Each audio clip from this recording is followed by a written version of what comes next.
Hi friends, ಏಕೆ ಕಿಚನ್ಗೆ ಸ್ವಾಗತ. ಇವತ್ತು ನಾನು ಬೇಬಿ ಕಾರ್ನ್ ರವಾ ಫ್ರೈ ಹೇಗೆ ಮಾಡೋದಂತ ತೋರಿಸ್ತಾ ಇದ್ದೇನೆ. ಮೊದಲಿಗೆ ಈ ರೀತಿ ನೀರನ್ನು ಕುದಿಲಿಕ್ಕೆ ಇಟ್ಟು ಒಳ್ಳೆ ಕುದಿ ಬಂದಾಗ 1 ಟೇಬಲ್ ಸ್ಪೂನ್ ಅಷ್ಟು ಕಲ್ಲುಪ್ಪನ್ನು ಹಾಕ್ತಾ ಇದ್ದೇನೆ. ಇನ್ನು ಇದಕ್ಕೆ ಸ್ವಲ್ಪ ಬೇಬಿ ಕಾರ್ನನ್ನು ಕೂಡ ಹಾಕಿಕೊಂಡ್ರೆ ಆಯಿತು. ಅದು ತುಂಬ ದೊಡ್ಡದಿದ್ರೆ ಬೇಕಿದ್ರೆ ನಡುವಿಂದ ಇದನ್ನು ಅರ್ಧ ಭಾಗವಾಗಿ ಕಟ್ ಮಾಡಿಕೊಳ್ಳಬಹುದು.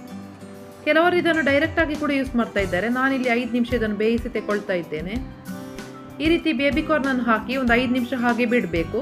ಆಮೇಲೆ ಸ್ಟವ್ ಆಫ್ ಮಾಡಿಕೊಂಡ್ರೆ ಆಯಿತು. ಈಗ ಒಂದು ಮಿಕ್ಸಿಂಗ್ ಬೌಲ್ನಲ್ಲಿ 2 ಟೇಬಲ್ ಸ್ಪೂನ್ ಅಷ್ಟು ಕಾರ್ನ್ ಫ್ಲೋರ್, 2 ಟೇಬಲ್ ಸ್ಪೂನ್ ಅಷ್ಟು ಮೈದಾ ಹಾಗೆ 2 ಟೇಬಲ್ ಸ್ಪೂನ್ ಅಷ್ಟು ಅಕ್ಕಿ ಹಿಟ್ಟನ್ನು ಕೂಡ ಹಾಕಿಕೊಳ್ತಾ ಇದ್ದೇನೆ.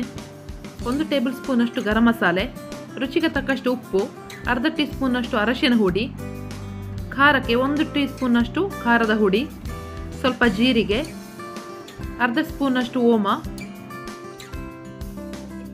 ಹಿಂಗು ಹಾಗೆ ಅರ್ಧ ಲಿಂಬೆಯ ರಸವನ್ನು ಹೀಗೆ ಹಿಂಡಿ ತೆಗೊಳ್ತಾ ಇದ್ದೇನೆ. ಇನ್ನು ಸ್ವಲ್ಪ ನೀರನ್ನು ಹಾಕಿ ಇದನ್ನು ಚೆನ್ನಾಗಿ ಕಲಸಿಕೊಳ್ಬೇಕು.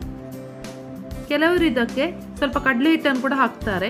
ನಾನಿಲ್ಲಿ ಮೈದಾ, ಅಕ್ಕಿ ಹಿಟ್ಟು ಹಾಗೂ ಕಾರ್ನ್ ಫ್ಲೋರ್ ಅನ್ನು ಉಪಯೋಗಿಸಿಕೊಂಡು ಬ್ಯಾಟರ್ ಮಾಡ್ತಾ ಇದ್ದೇನೆ. ಬ್ಯಾಟರ್ ಇಷ್ಟು ದಪ್ಪಕ್ಕೆ ಬಂದರೆ ಸಾಕು, ಜಾಸ್ತಿ ನೀರಾಗಿ ಮಾಡಿಕೊಳ್ಳುವುದು ಬೇಡ. ಇದನ್ನು ಈ ರೀತಿಯಾಗಿ ಯಾವುದೇ ಗಂಟಿಲ್ಲದಂತೆ ಕಲಸಿಕೊಳ್ಬೇಕು.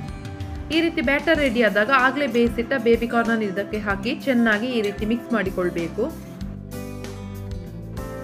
ಇನ್ನೊಂದು ಅರ್ಧ ಗಂಟೆ ಇದನ್ನು ಮ್ಯಾರಿನೇಟ್ ಆಗಲಿಕ್ಕೆ ಇಡಬೇಕು. ಜಾಸ್ತಿ ಹೊತ್ತು ಇಟ್ಟಷ್ಟು ಇದು ಚೆನ್ನಾಗಿ ಮಸಾಲೆಗಳನ್ನು ಹೀರಿಕೊಳ್ತದೆ. ನಾನಿಲ್ಲಿ 1 ಗಂಟೆಯಷ್ಟು ಹೊತ್ತು ಇಟ್ಟಿದ್ದೇನೆ. ಈಗ ಈ ರೀತಿ ಮ್ಯಾರಿನೇಟ್ ಆದ ಬೇಬಿ ಕಾರ್ನ್ ಅನ್ನು ತೆಗೆದು ಚಿರೋಟಿ ರವೆಯಲ್ಲಿ ಚೆನ್ನಾಗಿ ಅದ್ದಬೇಕು. ಈ ರವೆ ಪೂರ್ತಿಯಾಗಿ ಕೋಟ್ ಆಗಬೇಕು. ಗಡಿಬಿಡಿ ಇರುವಾಗೆಲ್ಲ ಈ ಮಸಾಲೆಯನ್ನು ಮುಂಚೆ ಮಾಡಿಕೊಂಡು ಫ್ರಿಡ್ಜ್ನಲ್ಲಿ ಇಟ್ಕೊಳ್ಬಹುದು. ಹಾಗೆ ಬೇಕಾದಾಗ ಈ ರೀತಿ ಬೇಬಿ ಕಾರ್ನ್ ಅನ್ನು ರವೆಯಲ್ಲಿ ಅದ್ದಿ ಎಣ್ಣೆಯಲ್ಲಿ ಫ್ರೈ ಮಾಡಿಕೊಂಡ್ರೆ ಆಯಿತು. ಬೇಕಿದ್ರೆ ಹಿಟ್ಟಿಗೆ ಸ್ವಲ್ಪ ಕೊರಿಯಂಡರ್ ಪೌಡರ್ ಕೂಡ ಹಾಕಿಕೊಳ್ಳಬಹುದು. ನಿಮಗೆ ಬೇಕಿದ್ರೆ ಇನ್ಯಾವುದಾದ್ರು ಮಸಾಲೆ ಐಟಮ್ಸ್ ಕೂಡ ಹಾಕಿಕೊಳ್ಳಬಹುದು. ಈಗ ಎಣ್ಣೆ ಪೂರ್ತಿಯಾಗಿ ಬಿಸಿಯಾಗಿದೆ. ಈಗ ಒಂದೊಂದೇ ಬೇಬಿ ಕಾರ್ನ್ ಅನ್ನು ಈ ರೀತಿ ಎಣ್ಣೆಯಲ್ಲಿ ಬಿಡುವ. ಒಳ್ಳೆ ಬಿಸಿ ಇರಬೇಕು. ಫ್ಲೇಮ್ ಕೂಡ ಹೈ ಇದ್ರೆ ಒಳ್ಳೆಯದು. ತುಂಬ ಎಳೆಯ ಬೇಬಿ ಕಾರ್ನ್ ಆದರೆ ಮೊದಲೇ ತೋರಿಸಿದ ಹಾಗೆ ಬೇಯಿಸಿಕೊಳ್ಳುವ ಅವಶ್ಯಕತೆ ಇಲ್ಲ, ಡೈರೆಕ್ಟ್ ಆಗಿ ಯೂಸ್ ಮಾಡಿಕೊಳ್ಳಬಹುದು. ಎಣ್ಣೆಯಲ್ಲಿ ಬಿಟ್ಟು 2 ನಿಮಿಷ ಹಾಗೆ ಬಿಡಿ. ಆಗಲೇ ಸೌಟ್ ಹಾಕಿದರೆ ರವೆ ಎಲ್ಲ ಬಿಡ್ತದೆ.